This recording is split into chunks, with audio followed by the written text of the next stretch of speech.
I just wanted to see if I could still pull guys, she said after sleeping with a stranger on our anniversary, so I took the ring back and left.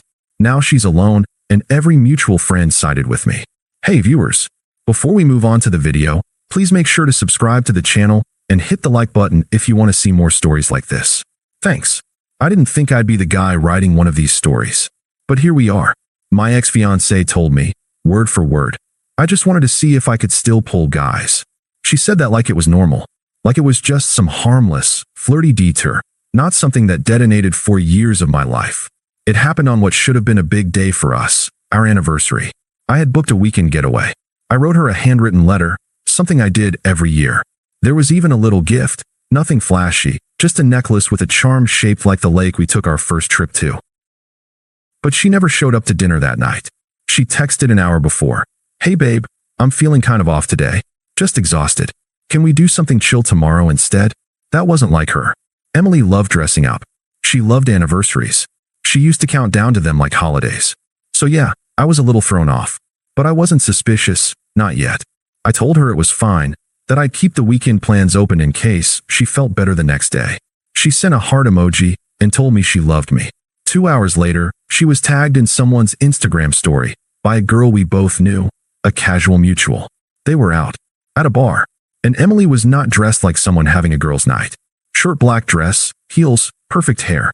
She was laughing at the bar, sitting shoulder to shoulder with some guy I'd never seen before. He had his hand on the small of her back.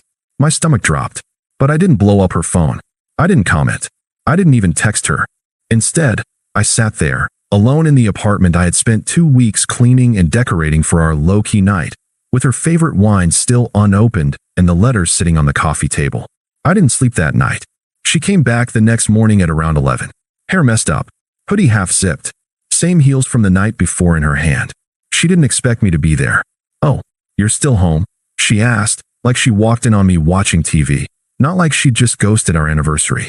Yeah, I said, standing in the kitchen. Didn't feel like going anywhere after you canceled. She gave a weak smile, rubbing her eyes. Sorry again about that. I wasn't feeling great. You looked fine last night, I said calmly. Saw Chloe's story. That wiped the fake sleepiness off her face in a second. She blinked. What? You were at that rooftop bar downtown. With some guy. Her face went slack. You were checking my location? I saw a story. You were tagged. Silence. She sat down on the armrest of the couch and let out this weird little laugh. Okay, look, can we just talk? I didn't say anything. I just stood there. I wasn't planning on it, she started, staring at the floor. We just started talking at the bar. He was funny. He bought us shots. I didn't interrupt. I just waited.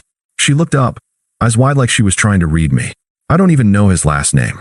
That's supposed to make it better? No. I mean, look, I know it sounds bad, but I wasn't thinking clearly. She stood up and started pacing. I just wanted to see if I could still pull guys. I swear to God. She said it like she was explaining why she bought a dress she didn't need. I stayed quiet. I know it was dumb. I know it was selfish. But I didn't do it because of you, she added quickly. It wasn't personal. You did it on our anniversary. I wasn't thinking about that. I just wanted to feel something. I don't know, validation, or whatever. Her voice started shaking. It didn't mean anything. But you slept with him? She froze. Did you? After a second, she nodded. Just once. No excuses. No tears. I took a deep breath and walked to the bedroom. She followed me. What are you doing? I took the ring off my finger and placed it on the nightstand. Then I started packing a duffel bag. Wait, hold on. Can we just talk about this? I zipped the bag, walked back into the living room, and picked up the letter from the table. I wrote this last night, I said. Before I saw that story. Before I knew. She stared at the envelope in my hand like it was radioactive. I'm not giving it to you. I just want you to know it existed.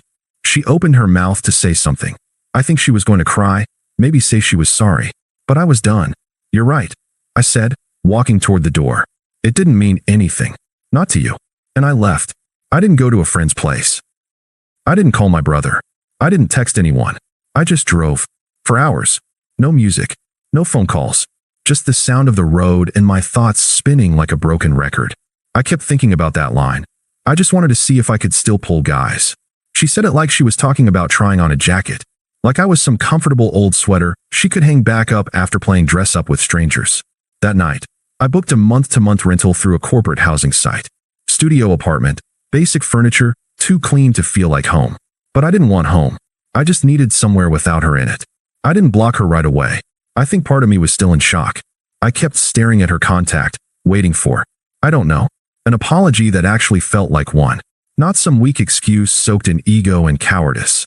She texted once around midnight. Are you okay? Please talk to me. I didn't respond. Not because I was trying to punish her, but because I knew if I started, she'd twist it. Make it about her pain, her mistake, her moment of weakness. I needed distance. The next few days were brutal.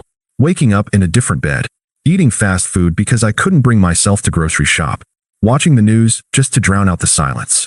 I kept thinking about all the small things I'd lost, not the big picture stuff like the ring or the condo or the anniversary trip. No, it was smaller than that. It was the inside jokes, the shared Spotify playlists, the Sunday routines, the way she used to hum when brushing her teeth. And now, all of it was hollow. I had poured 4 years into building a life with her, and she threw it away for what? A free shot from a guy at a bar? I wanted to scream, but I didn't. I went to work. I nodded through meetings. I showed up to the gym even when I didn't want to. I kept breathing. That was enough for now. The next message came 2 days later. I know you're hurt. I get it. I wish we could talk without all the pressure.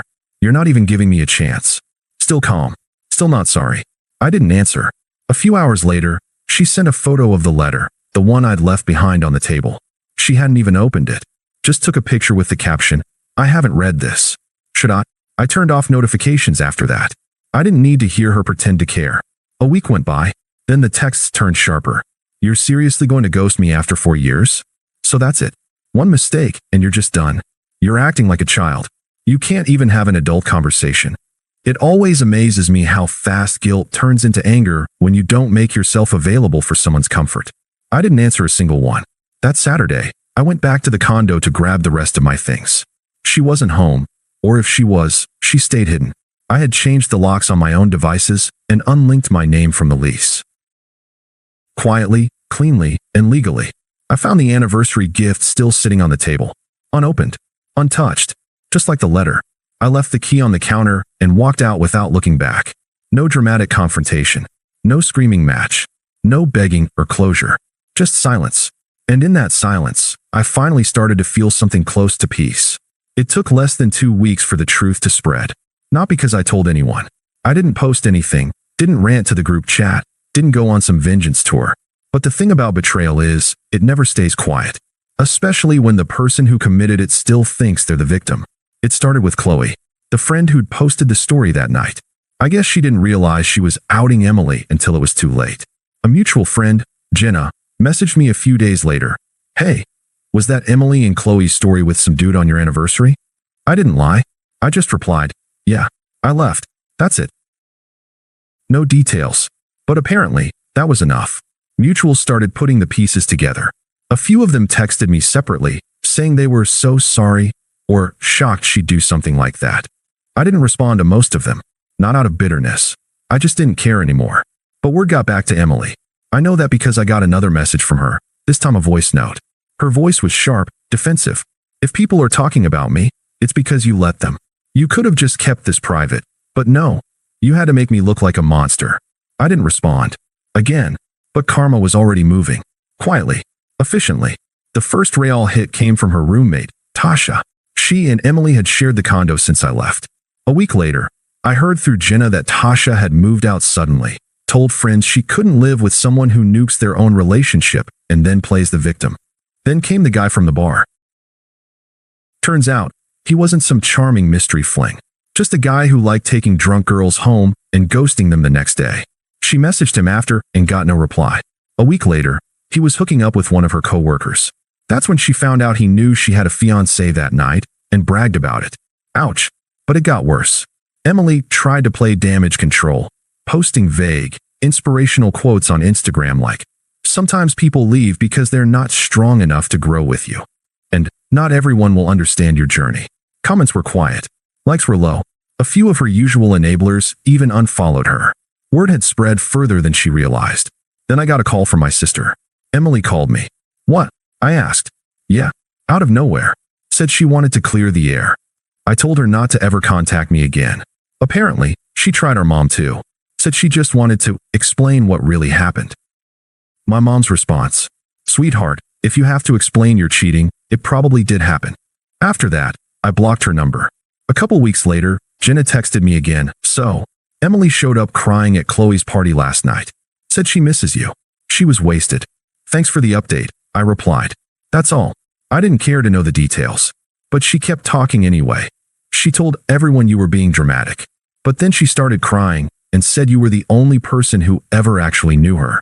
I put my phone down and laughed. Not because it was funny, but because it was pathetic. This woman nuked our anniversary, slept with a stranger, admitted it without shame, and now she wanted sympathy? The people who used to defend her weren't defending her anymore. She tried one more Hail Mary. I was walking out of my gym when I saw her standing near my car. Hair done, makeup on, like she was hoping I'd take one look at her and forget everything. "Hey." I said nothing. I just unlocked my door and got in. She stepped closer. "Can you just give me 5 minutes? I know IF ****** up." I looked straight ahead, started the car. "Please, I don't even know who I am without you." I backed out of the space. She stepped back, hands at her sides, watching me drive off. I didn't look in the mirror. She's unraveling now. You can see it in the desperation of her posts, the shift in her tone, the way she started clinging to the past like it's a lifeline. But I'm not angry anymore. Just done. She made her choice. Now she gets to live in it. After the gym incident, I figured she'd finally get the message. She didn't. Over the next few weeks, the messages turned from awkward apologies into a full-blown campaign. Blocked on her main number? She tried an old email we used for our shared streaming accounts. "I miss you. I hate myself for what I did. Can we please talk?" Block that. Next came a string of unknown numbers leaving voicemails. "I don't even know who I am without you. Do you even care about me at all? Please. You are my best friend. Just give me 5 minutes. One coffee." Each one more desperate than the last. Then came the apology letter, handwritten, for pages, sent to my temporary address. No envelope, just folded and stuffed in the mailbox like she couldn't even be bothered to seal it. It started like this: "I've been doing a lot of thinking. I know what I did was unforgivable, but I also know it didn't come from nothing. I think we both stopped trying." Nope. The whole thing was soaked in passive language, like the cheating just happened, like our anniversary was a footnote, like maybe I should take some blame for not noticing how lost she felt. There was no real remorse, just a pitch for why we should start over. Like we were some failed project she wanted to relaunch. I didn't even finish reading it. I folded it once, dropped it in the trash, and moved on with my day. But she wasn't done. She messaged my sister again, this time with a different tactic. "Can you at least tell him I'm in therapy now? I'm working on myself. I finally understand what I did." My sister's response was perfect. "Good. Keep doing that. For yourself." Then she blocked her, too. The more doors closed, the more unhinged Emily became. She made a burner Instagram account and followed my new girlfriend. Liked 5 pictures in a row, then messaged her. "Just so you know, he was engaged less than 6 months ago. I hope you're ready for the mess he left behind." Classy. My girlfriend showed me the message, unfazed. She already knew everything. She had actually been through something similar, the reason we connected in the first place. There was no drama, no jealousy. Just this shared understanding that people like Emily always try to poison the next chapter when they realize they're not in it. The last message I got was sent from a friend's phone. It read, "You're being so cold. I don't even recognize you anymore. The old you would have at least talked to me. The old you wouldn't be so cruel." I stared at that for a while. Not because it got to me, but because it was finally clear. She didn't want me back. She wanted access. To comfort. To validation. To familiarity. She missed the version of me who would have soothed her guilt, softened the blow, and told her she was still worthy. But that version of me didn't exist anymore. I was no longer the man who'd clean up someone else's mess just to keep the peace. No longer the man who mistook loyalty for self-sacrifice. She had killed that version of me the night she chose attention from a stranger over love from someone who gave her everything. And the man who replaced him? He didn't reply. It had been almost 4 months. 4 months since I walked out. 4 months since the last desperate message. 4 months of silence, healing, and finally, peace. I hadn't thought about Emily in weeks. Not really. Until I got an invite to Aaron's wedding, a mutual friend of ours from college. It was small. Backyard venue, maybe 40 people. I figured she'd be there. She and Aaron had stayed friendly, though less so since everything went down. But I didn't care. By that point, I was showing up with someone new. Someone real. Her name was Lila. We'd met through work. She was the kind of person who didn't need constant attention, didn't post cryptic Instagram quotes, didn't treat relationships like status projects. She was funny, grounded, and best of all, uncomplicated. We weren't flaunting anything, but we weren't hiding it either. Emily saw us almost immediately. I caught it in my peripheral vision, that quick double take, the forced smile, the way her drink paused halfway to her mouth. She looked different. Not bad. Not tragic. Just like someone who had been trying too hard for too long and was starting to lose the performance. Her dress was tight, her makeup heavy, and her energy frantic beneath the surface. She didn't approach it first, just hovered, kept glancing over during toasts, through conversations. Lila noticed. That her? Yep. She's burning holes in your back. I know. Want to leave? No, I said calmly. She's already out of my life. Doesn't mean she gets to ruin the party. About an hour in, Emily finally made her move. I was refilling a drink when she came up behind me. Hey. I turned around slowly, looked her in the eyes. Hey. She gestured to Lila across the yard. So, is that serious? She's with me. That's serious enough. Emily gave a tight smile. She's different from what I expected. I tilted my head. How so? I don't know. She's just not your usual type. You're right, I said. She's not. I could see her swallow that. Her smile faded a little. You know, I've been doing a lot of work on myself, she said, softening her tone. I've grown a lot since everything. Good, I said. It was just one mistake, she added quickly. I know it doesn't erase anything. But you walked away like none of it mattered. Like I never mattered. I let that hang there. You said you loved me. She pressed, voice tightening. How do you just shut it off like that? I finally met her eyes. You told me cheating on our anniversary didn't mean anything, I said evenly. I just believed you. She blinked. Her lips parted like she wanted to fire back, but nothing came out. I kept going. You wanted to see if you could still pull guys. You did.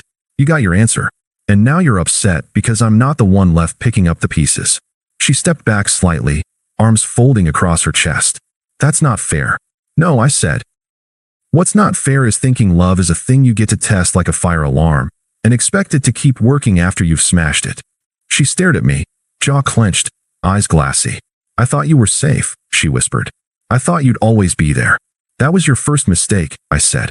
Thinking loyalty means weakness. She looked toward Lila. She doesn't know everything. About us.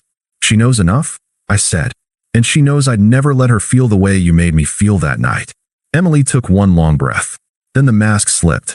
You're such a F*********** ing robot now. Cold. You used to have a heart. I gave her a small, almost sympathetic smile. I had a heart. I just stopped giving it to people who treat it like a scratch-off ticket. Then I nodded once, calm and final. Take care of yourself, Emily. And I walked away. She didn't try to follow. Didn't say goodbye.